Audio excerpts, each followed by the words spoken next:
Hello, everyone, and welcome back to another episode of The Push with Nick and KP. We are back once again to bring you a weekly recap, this time of SmackDown, which took place in St. Louis, Missouri on April 3rd, 2026. We are just 2 weeks away from WrestleMania, so we kick off the show with the hometown boy, Randy Orton.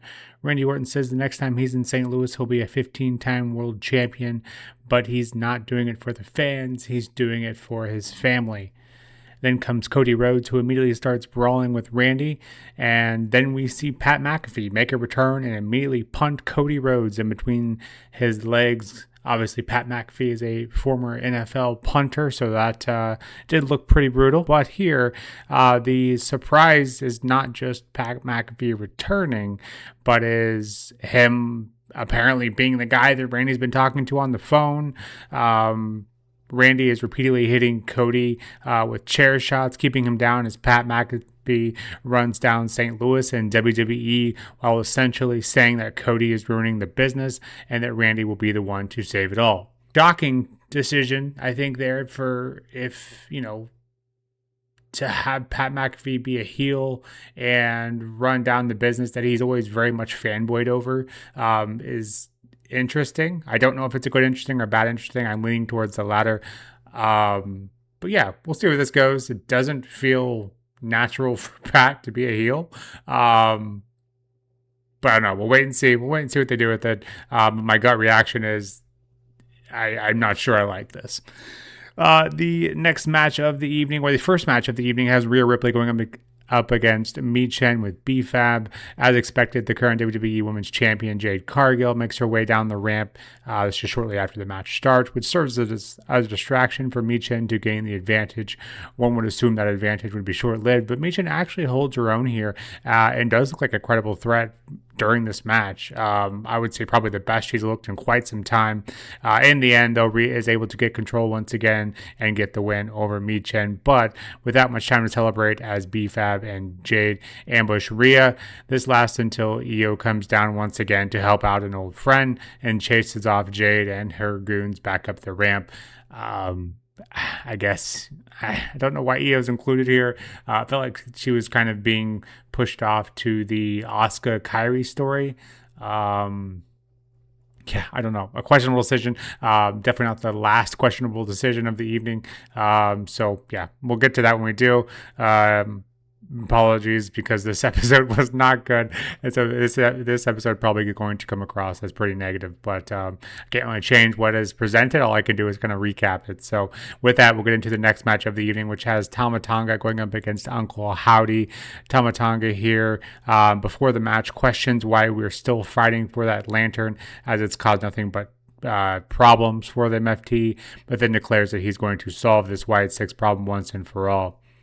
Unfortunately for Tama, Solo didn't let Tama, compete on his own. He comes down to claim that he's helping and, ends up costing Tama the match, and he gets a Sister Abigail, and Uncle Howdy gets the win here. After the match, Tama ends up giving the lantern back to Uncle Howdy. Between this and Shinsuke and Tama's here, I'm interested in see where this is going. It's more interesting than it was. Obviously, this Wyatt 6 and MFT storyline has become pretty stale, but this one kind of points more to internal struggles within the MFT in more specifically Tama and Solo. So at least something interesting, and I would assume Wyatt 6 would become more powerful once they have the lantern back. Now that they do, so yeah, it at least is making that storyline interesting, which, like I said, had become pretty increasingly stale over the last few months. We then have a Trick Williams promo with Little Yachty for some reason. Yet another celebrity appearance on the build to WrestleMania.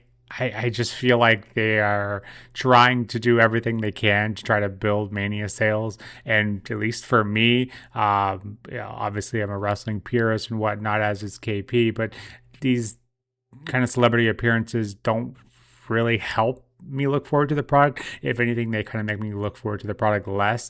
And Lil Yachty is pretty annoying throughout this segment, at least in my eyes. Trick is pretty over, and I feel like they're doing their best with Lil Yachty to kind of take away some of his over factor that he currently has. But regardless, getting into this, Sami Zayn ends up coming down as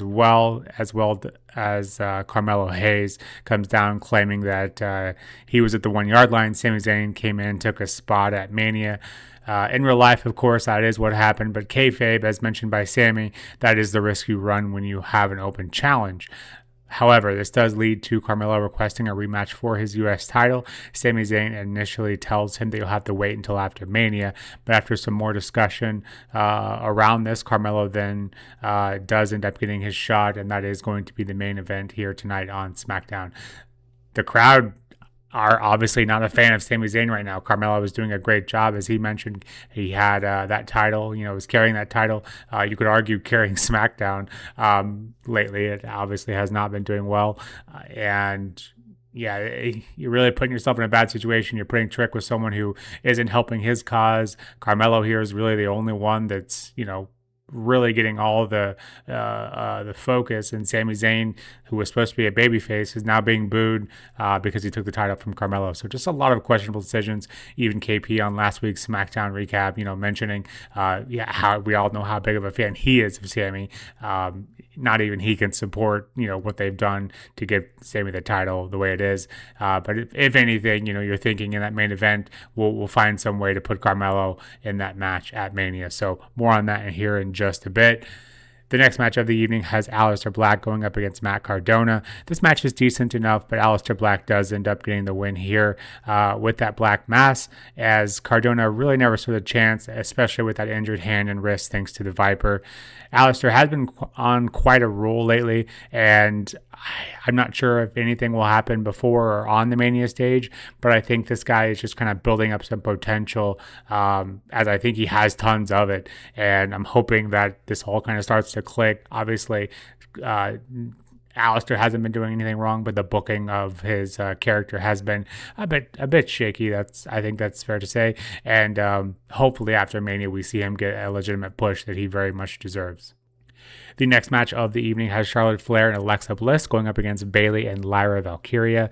This match was decent, but the result, at least in my eyes, was a bit shocking as well. The fact that this match had Bayley and Lyra losing clean after finally getting some momentum did make me scratch my head a little bit, especially considering Lash and Nia came in and took out all 4 women anyways.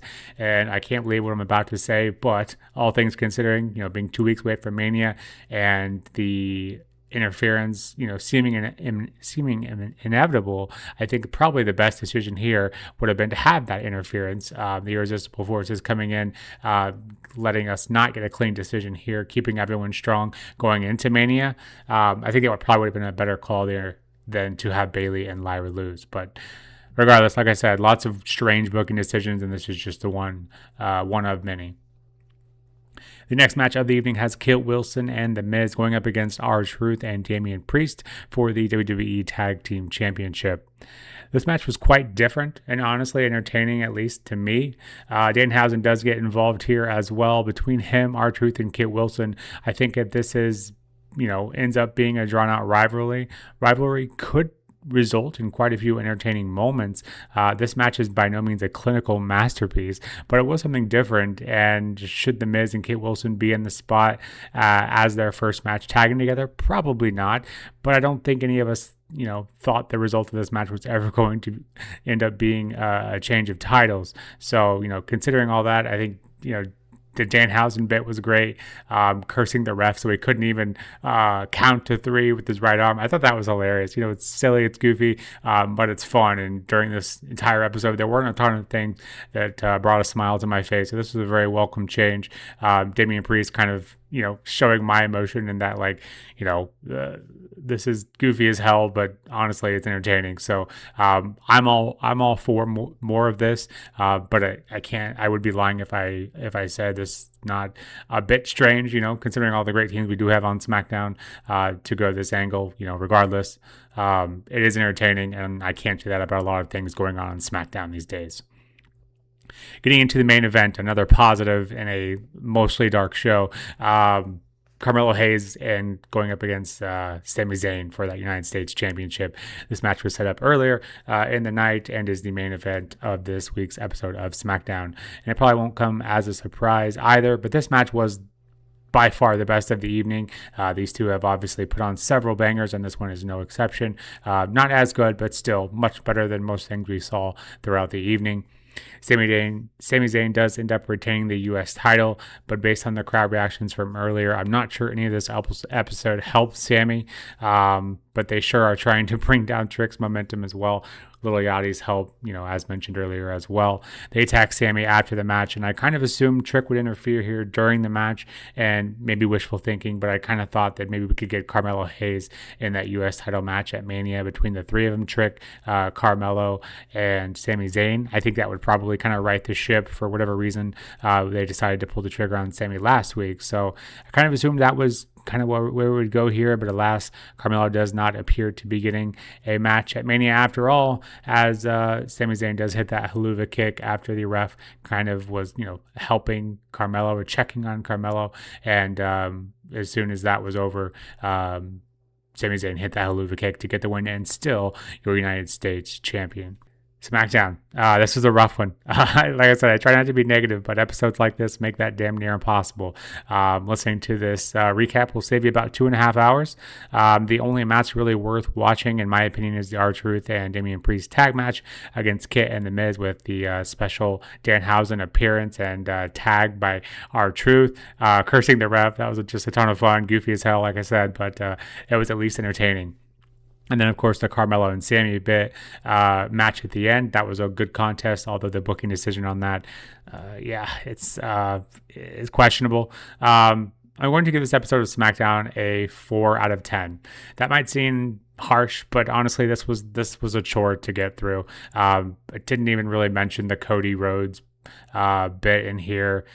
He got kind of made to look like a fool. He came in after the tag match and attacked Kit Wilson. It seems like he's kind of struggling to kind of like voice his gimmick, kind of like Randy. He's clearly struggling with things internally as well. I don't know, just one of many questionable decisions throughout the evening.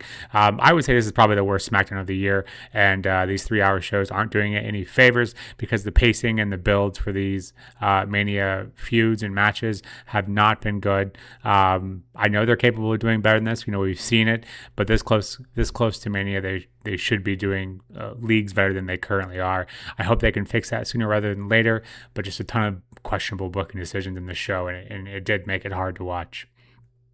So apologies again for the negativity here, but like I said, I can't really change my viewpoint on these. I'm not going to make up happy feelings when we have a show that's this bad. So enough from us over here at The Push. What did you all make of this episode of SmackDown? Is it as bad as I've made it out to be, or did you think this episode was better than kind of what I'm putting out there? Please let us know in the comments below, and as always, don't forget to hit that like and subscribe button, as that does help us out over here at The Push. But until next time, this has been The Push with Nick and KP. We'll see you soon. Take care.